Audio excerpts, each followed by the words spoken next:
બે સેનાનું, નર નારાયણ પધરાવ્યાનું.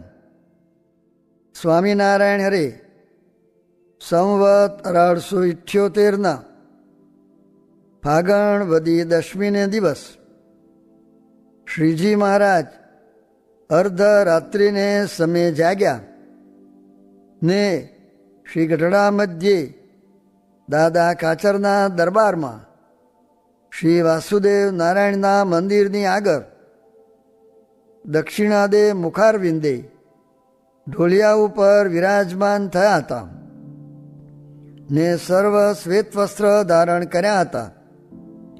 અને તે સમયે સર્વે સાધુ તથા હરિભક્તને તેડાવ્યા.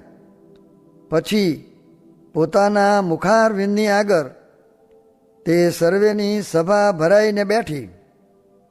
ત્યારે શ્રીજી મહારાજ સાધુ પ્રત્યે બોલ્યા છે, એક વાર્તા કરીએ તે સાંભળો છે. જેમ બે સેના હોય ને તે પરસ્પર લડવાને તૈયાર થઈ હોય ને બેયના નિશાન સામસામા રોપ્યા હોય, પછી બેયના મનમાં એમ હોય છે આપણું નિશાન છે તે એના નિશાનને ઠેકાણે મારીએ ને એનું નિશાન લઈ લઈએ. પણ એવો વિચાર નથી થતો છે એના નિશાન લગી જઈશું તેમાં તો કેટલાકના માથા પડશે ને લોહીની નદી ચાલશે.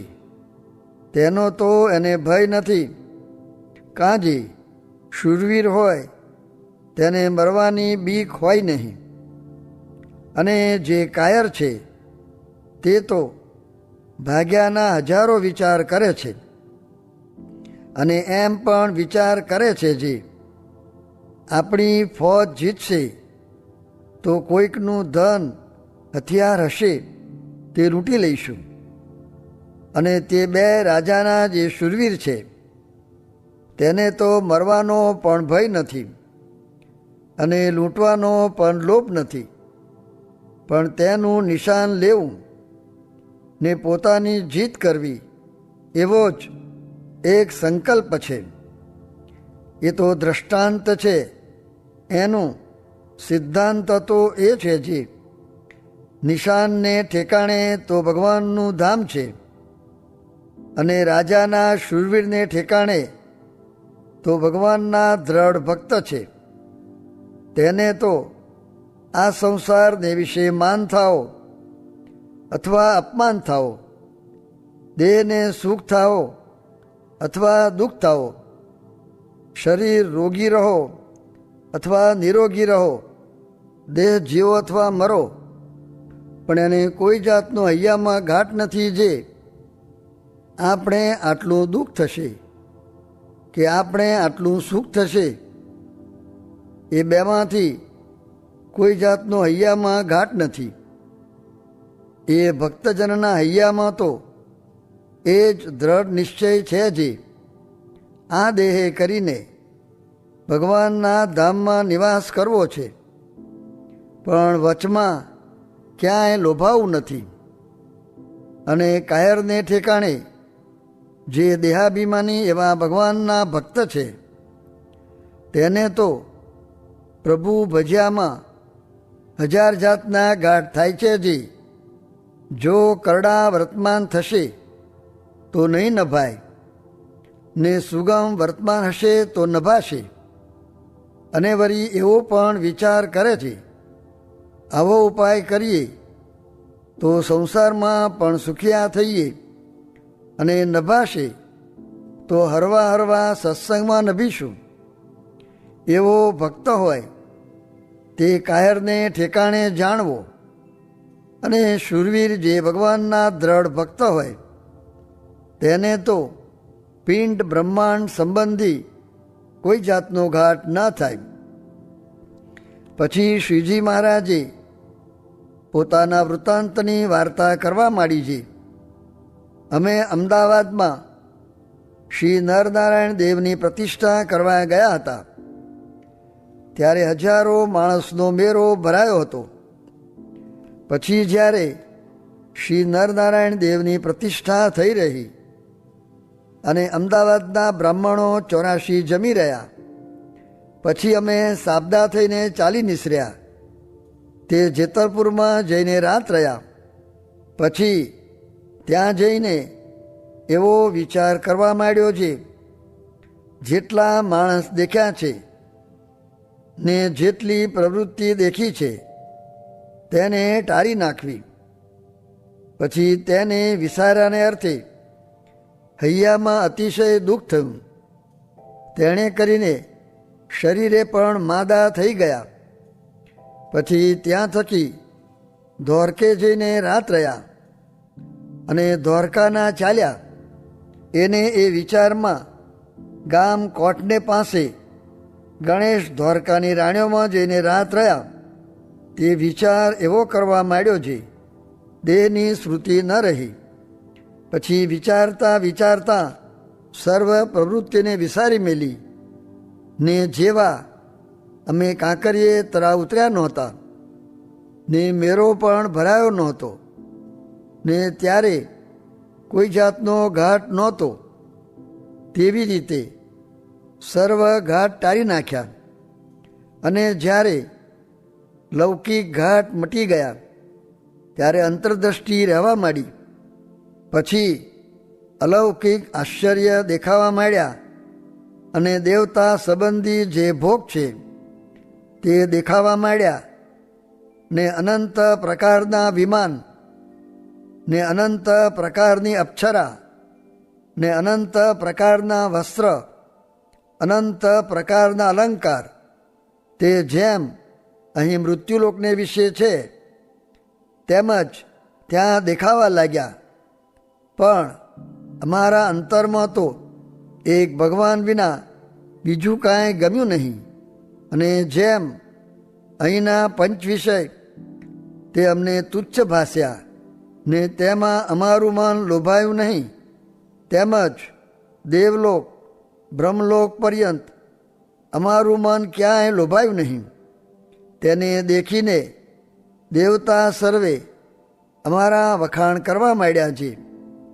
તમે ભગવાનના એકાંતિક ભક્ત ખરા, કેમ છે તમારું મન ભગવાનને મૂકીને ક્યાંય લોભાતું નથી. પછી તેમના વચન સાંભળીને અમારે હૈયાને વિશે સુધી હિંમત આવી. પછી અમે મનને કહ્યું છે, તારું જેવું રૂપ છે તેવું હું જાણું છું. જો ભગવાન વિના બીજા પદાર્થનો ઘાટ ઘડ્યો તો તારા ભૂક્કા કરી નાખીશ. તેમજ બુદ્ધિને કહ્યું છે, ભગવાન વિના બીજો નિશ્ચય કર્યો તો તારી વાત છે. તેમજ ચિત્તને કહ્યું છે, ભગવાન વિના બીજું ચિંતન કર્યું તો તારા પણ ભૂક્કા કરી નાખીશ. તેમજ અહંકારને કહ્યું છે, ભગવાનના દાસત્વપણા વિના બીજું અભિમાન ધર્યું તો તારો નાશ કરી નાખીશ. પછી તો અમારે જેમ આ લોકના પદાર્થની અત્યંત વિસ્મૃતિ થઈ હતી તેમજ દેવલોક બ્રહ્મલોકના પદાર્થની પણ અત્યંત વિસ્મૃતિ થઈ ગઈ. અને જ્યારે એ સર્વે સંકલ્પ ટરી ગયા ત્યારે સંકલ્પનો મંદવાડ હતો તે પણ ટરી ગયો.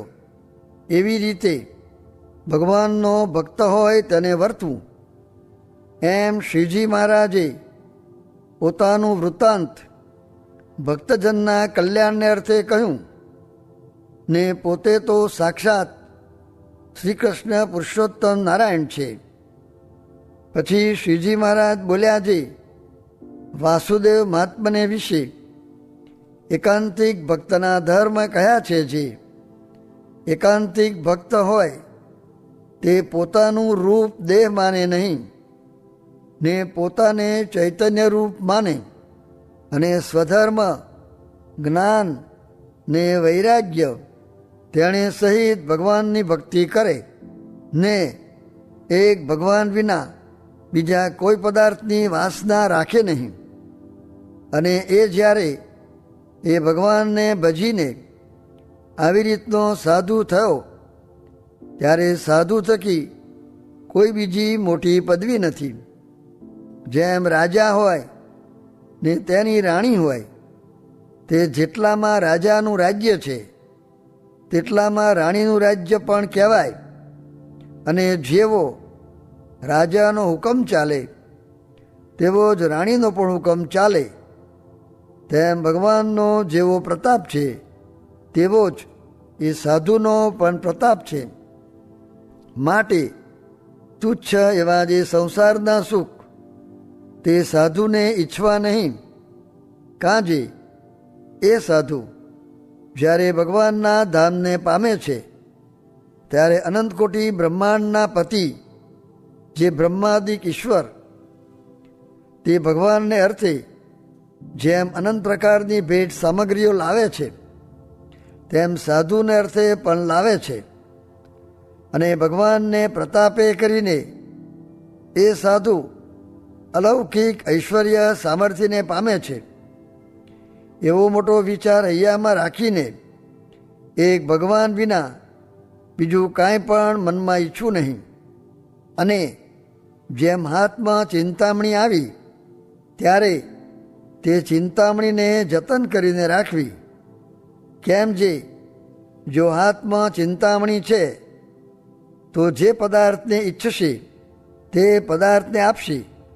તેમ ભગવાનના ભક્તને ભગવાનની મૂર્તિરૂપી ચિંતામણીને જાળી રાખવી, પણ તેને મૂકવી જ નહીં. તો એને સર્વે વાતની સિદ્ધિ થશે. ઇતિ વચનામૃતમ. એવી રીતે ગઢડા મધ્ય પ્રકરણનું 22મું વચનામૃત જે તે થયું. મધ્યનું 11મું વચનામૃત વંચાવીને વાત કરી છે. આ વચનામૃત બધાય ગ્રહસ્થને સમજવાનું છે. અને આ વાત ન સમજ્યા હોય ત્યાં સુધી જીવમાંથી સંશય મટે જ નહીં.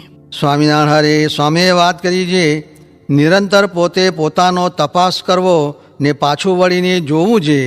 આ કરવાનું છે ને હું શું કરવાને આવ્યો છું ને શું થાય છે. સ્વામિનારાયણ હરે સ્વામીએ વાત કરી છે, દિવ્ય ભાવને મનુષ્ય ભાવ એક થઈ જાય ત્યારે ભગવાન ભજવાનું સુખ આવે. સ્વામિનારાયણ હરે સ્વામીએ વાત કરી છે, ભગવાનના ભક્તને વિષય નથી, એને તો આજ્ઞા છે. સ્વામિનારાયણ હરે સ્વામીએ વાત કરી છે, 3 જણ સુખ્યા. એક તો મોટા સાધુ કહે તેમ કરે તે, તથા મનનું કહ્યું ન માને તે જ્ઞાની, તથા કાંઈ જોઈએ નહીં તે. આશા હિ પરમમ દુઃખમ નૈરાશ્યમ પરમમ સુખમ. એ 3 સુખ્યા છે.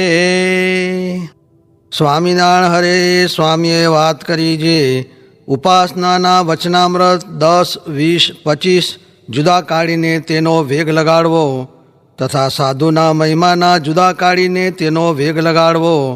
ને એમ કર્યા વિના વ્યાકરણ ભણે તો પણ મૂળગી ખોટ આવે. કારણ કે અનેક શબ્દ હૈયામાં ભર્યા, તેથી જેમ છે તેમ સમજાય નહીં. સ્વામિનારાયણ હરે સ્વામીએ વાત કરી છે, ભગવાન ને ભગવાનના ભક્તની સેવા એ બેમાં જ માલ છે. સ્વામિનારાયણ હરે સ્વામીએ વાત કરી છે, ડાયો હોય તેને વઢે ત્યારે રાજી થાય, ને મૂર્ખ હોય તેને વખાણે ત્યારે રાજી થાય. એમ મહારાજ કહેતા